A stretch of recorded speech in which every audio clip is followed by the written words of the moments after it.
여러분이 잘 알고 있는 닉 부이치치라는 우리 형제님의 간단한 동영상을 같이 보고 하나님의 말씀을 듣도록 하겠습니다. At age 8, I thought that I should commit suicide. Why? Because I didn't have hope.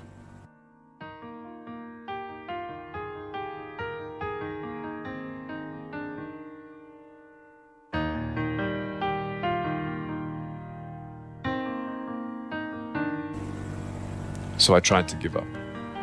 At age 10, tried to drown myself in 6 inches or 15 centimeters of water in my home. I told my dad I just wanted to relax, but really, I wanted to end my life. I had enough.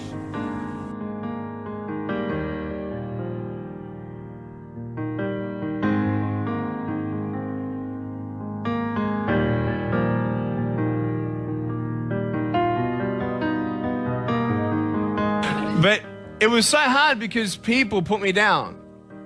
And I started believing that I was not good enough. I started believing that I was a failure, that I'd never ever be somebody who people would like or people would accept.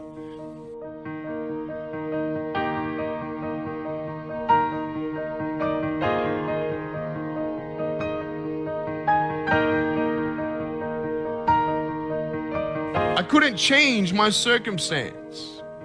I couldn't just one day wake up and say, hey, give me arms and legs, I need arms and legs. And I had questions and no answers. And I asked my mum and dad, why did this happen? I asked doctors, why did this happen? And they don't know. There are some things in life that are out of your control that you can't change and you gotta live with. The choice that we have though is either to give up or keep on going. So what do you do when you fall down? Get back up. Everybody knows to get back up because if I start walking, I'm not gonna get anywhere. But I tell you, there are some times in life where you fall down. You feel like you don't have the strength to get back up. I'm down here, face down, and I have no arms, no legs. It should be impossible for me to get back up, but it's not.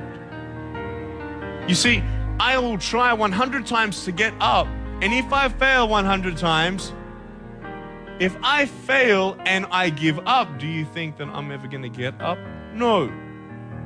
But if I fail, I try again and again and again. For as long as I try, there's always that chance of getting up. Does that make sense? And it's not the end until you've given up. There's still hope. I'm not here today to tell you that I understand your pain. I don't know how it feels to be abused. I don't know how it feels to feel, quote, fat and you've got an eating disorder. I don't know how it feels to have a broken home. I don't know how it feels. But I know how it feels to have a broken heart. And I know how it feels to be alone.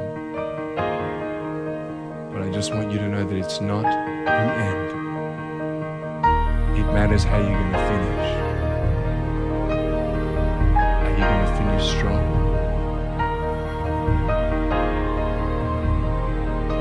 You will find that strength to get back up like this.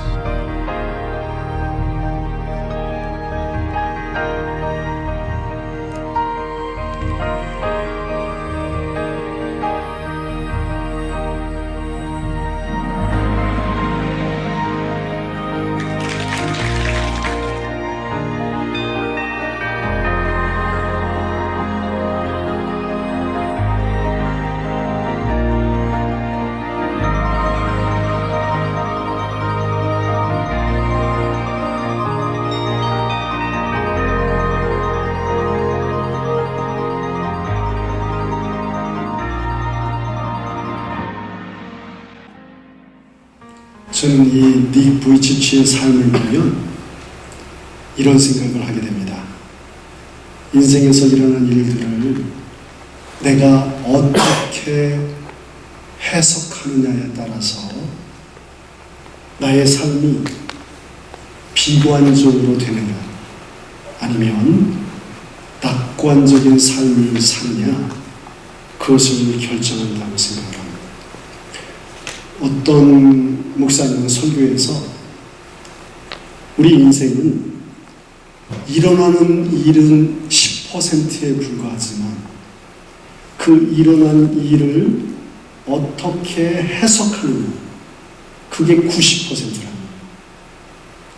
여러분, 닉 부이치치는 팔다리 없이 태어났음에도 불구하고 지금 결혼해서 4자녀를 키우고 있는 연설가로, 아빠로 살아가고 있습니다. 아니, 도대체 슈퍼 울트라 긍정의 힘을 가지고 어떻게 저렇게 살 수 있을까요? 그죠? 그 다음에는 또 한국에서 유명한 이지선 자매님이 있습니다. 지금 이화여대 대학교 교수님이신데 꽃다운 청년 때에 교통사고로 전신의 화상을 입었습니다. 죽었을 거라고 생각했는데 정말 수십 번의 수술을 통해서 지금도 계속해서 수술을 하면서 일본에서 미국에서 공부를 마치고 지금은 이화여자대학교 교수 활동하고 있습니다.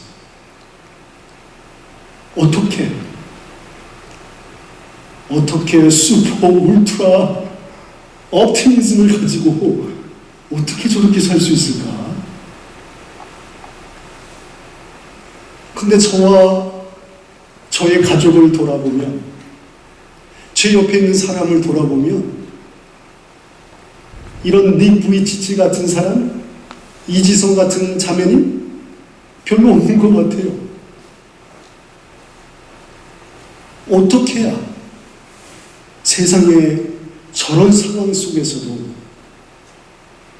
슈퍼 울트라 긍정의 힘을 가지고 여러분, 우리의 삶이 변화되어서 살아갈 수 있겠습니까? 여러분, 여러분의 인생은, 아니면 여러분 스스로는, 여러분은 낙관적인 삶을 가지고 있습니까? 아니면 비관적인 삶의 태도를 가지고 있습니까? 오늘 우리가 읽은 베드로후서, 이 말씀은 사도 베드로가 쓴 편지인데 약 AD 60년경에 기록되었습니다.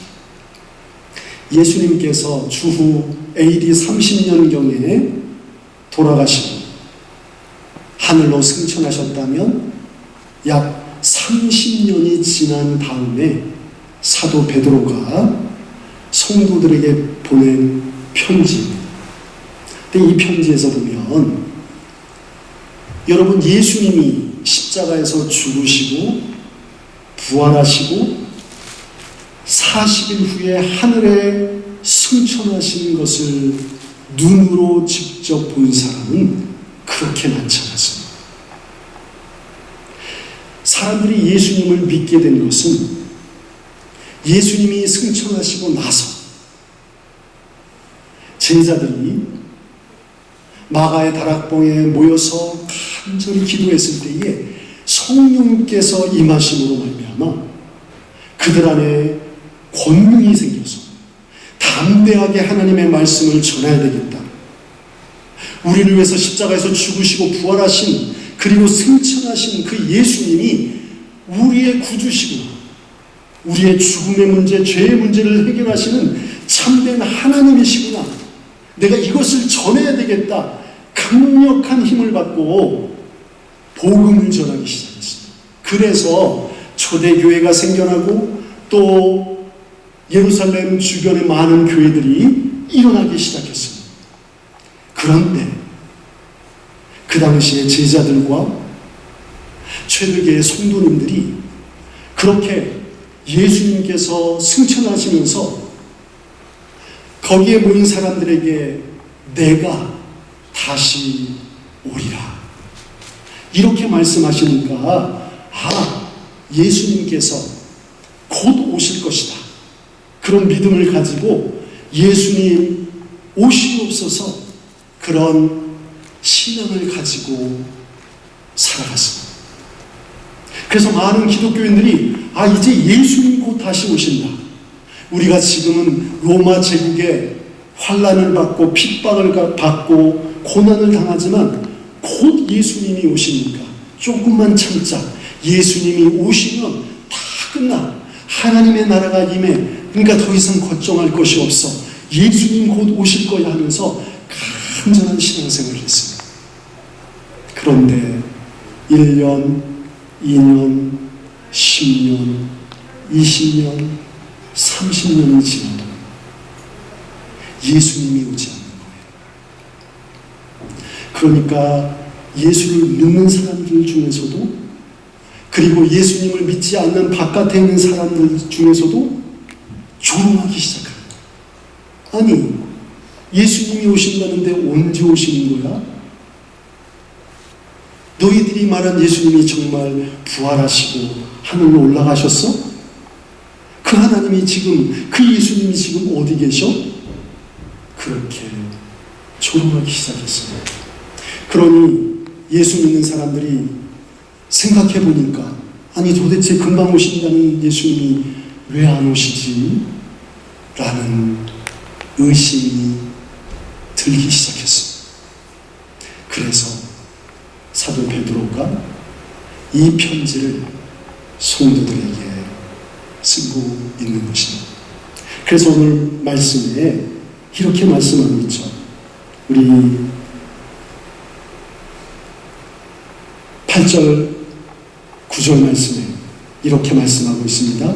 사랑하는 자들아, 주께는 하루가 천년 같고 천년이 하루 같다는 이 한 가지를 잊지 말라.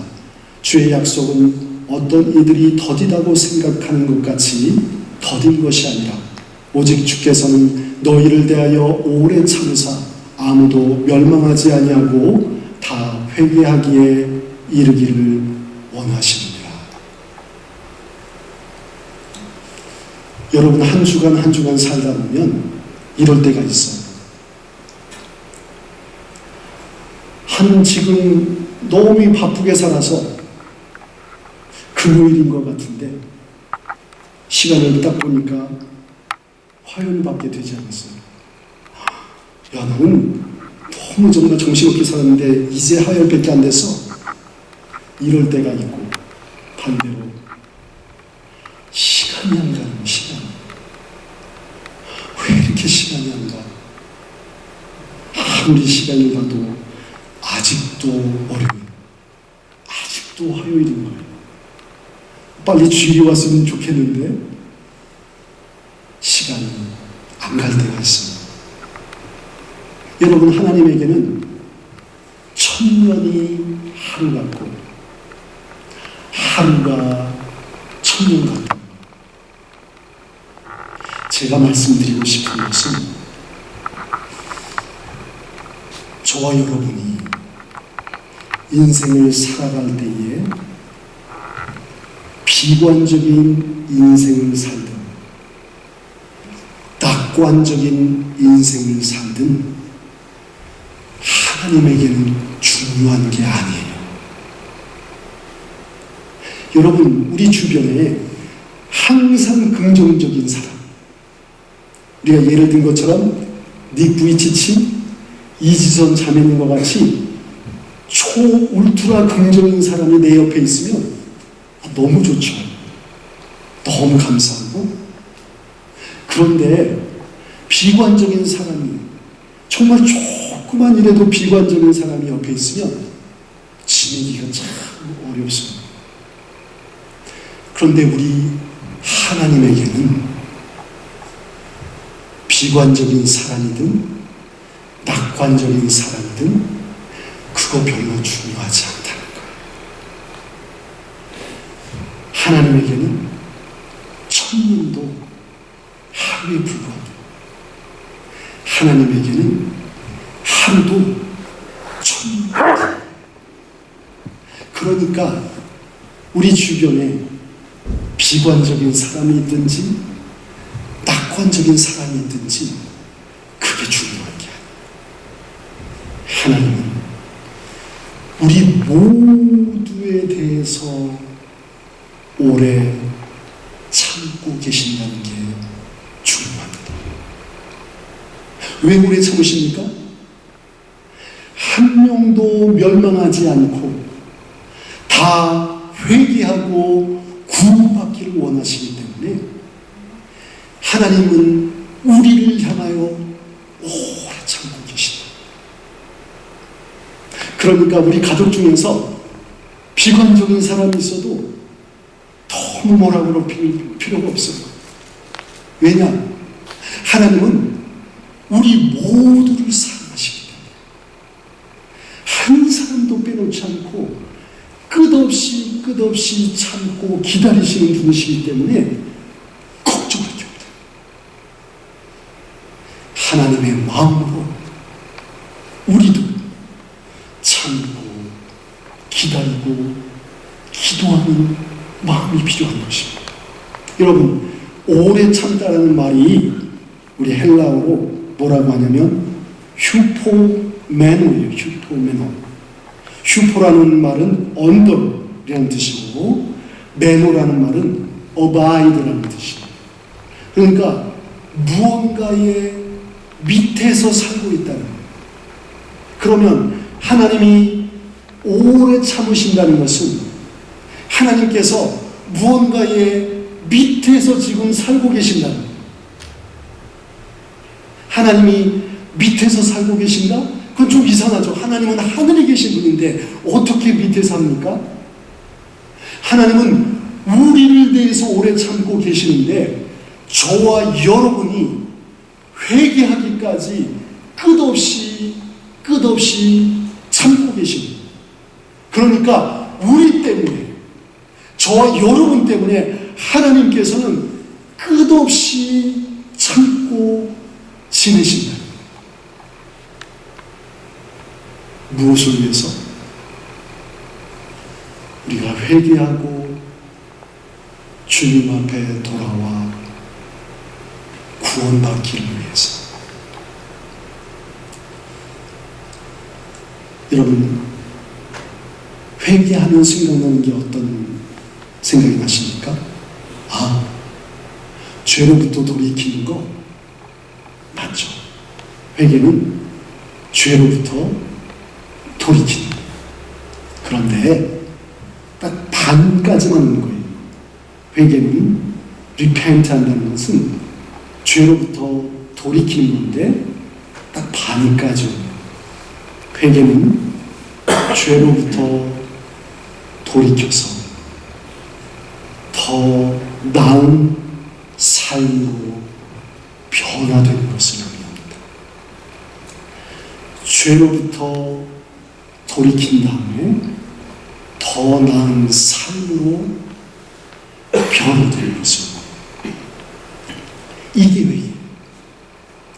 하나님은 저와 여러분들이 회개에서 구원받기를 간절히 원하고 계십니다. 여러분, 예수님께서 누가복음 15장에서 두 아들에 대한 비유를 하고 있어요.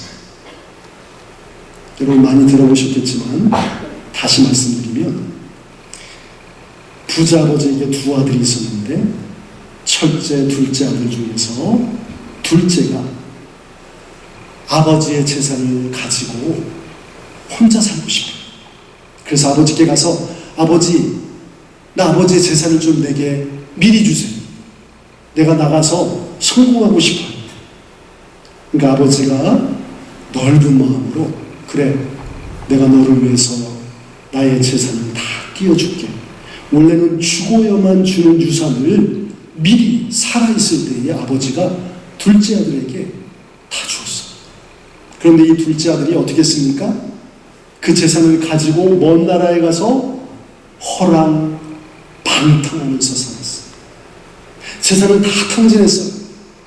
그래서 이제는 거지가 되어서 돼지를 치는 그런 일을 하면서 살았어요. 너무 배가 고파서 돼지가 먹는 그 음식을 먹고 싶은데도 주인이 주지 않아서 너무 배가 고픈 거예요. 그런데 갑자기 생각이 났어요. 아버지 집으로 돌아가면 먹을 게 너무 많은데 내가 도대체 왜 이러고 있지? 정신이 바짝 나서 회개하고 돌아갑니다. 사랑이 많은 아버지는 마치 천년을 하루같이, 하루를 천년같이 매일 둘째 아들이 회개하고 돌아오기를 달마다 기다렸어요. 그래서 어느 날 보니까 저기서 정말 거지처럼 둘째 아들이 지친 모습으로 걸어오고 있는 거예요. 그것을 본 아버지가 너무 기뻐서 막 달려가서 목을 안고 키스하고 냄새가 남에도 불구하고 허그하면서 종들에게 내 둘째 아들이 돌아왔다, 장치하자, 씻기고 가락지를 끼우고 신을 신기고 둘째 아들로서의 지위를 회복하면서 잔치를 벌였어요. 손을 잡고 이웃을 초청해서 둘째 아들이 돌아왔다고 얼마나 크게 잔치를 벌였는지 몰라요. 그런데 첫째 아들이 바깥에서 일을 하다가 집으로 돌아오는데 갑자기 막 잔치를 하고 있는 거예요. 아니 저게 뭔지? 들어가서 확인하는 게 아니라 종을 불렀어. 야, 저게 지금 무슨 소리야? 세상에 둘째 아들이 돌아왔습니다. 주인님의 동생이 돌아왔어요. 얼마나 기쁜지 몰라요 하고 종이 얘기해 주는데 첫째 아들이 신경질이 나는 거예요. 안 들어갔어. 바깥에서 이러고 있어요. 아버지가 밖에 나와보니까 첫째 아들이 화가 난 상태로 있는 거예요. 야, 너 왜 안 들어와? 지금 둘째가 돌아왔는데 얼마나 감사하니? 아니 아버지, 내가 이렇게 피땀 흘려서 일하고 있는데 아버지는 나한테 염소 한 마리 잡아서 잔치하라고 주지 않으시면서 어떻게 창녀와 노라나 아버지 재산을 다 써버린 저 허랑방탕한 동생을 위해서 이렇게 잔치할 수 있습니까? 막 따져들었어요. 아버지가 뭐라고 했습니까? 첫째라, 내가 가지고 있는 게 다 네 거야. 둘째 아들은 죽었다가 살아났는데, 잃었다가 다시 얻었는데, 우리가 다시 기뻐하는 게 옳지 않니? 사랑하는 첫째 아들은 죄를 짓지 않고 죄로부터 회개한 것 같지만 거기까지는 아니고 더 나은 삶의 변화를 갖고 있지 않았어. 아버지의 마음을 몰랐습니다. 둘째가 돌아오기를, 그래서 회복되기를 기다리고 있는 아버지의 마음을 몰랐어요.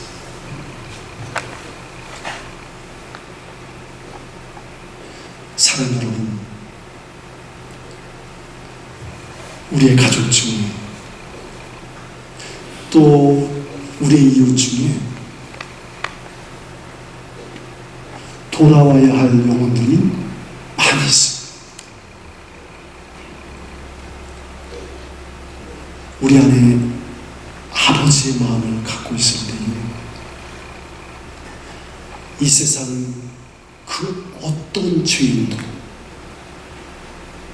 주님 앞으로 돌아올 때에 첫째 아들처럼이 아닌 예수님처럼 진심으로 반길 수 있는 그 마음을 갖게 되는 것입니다.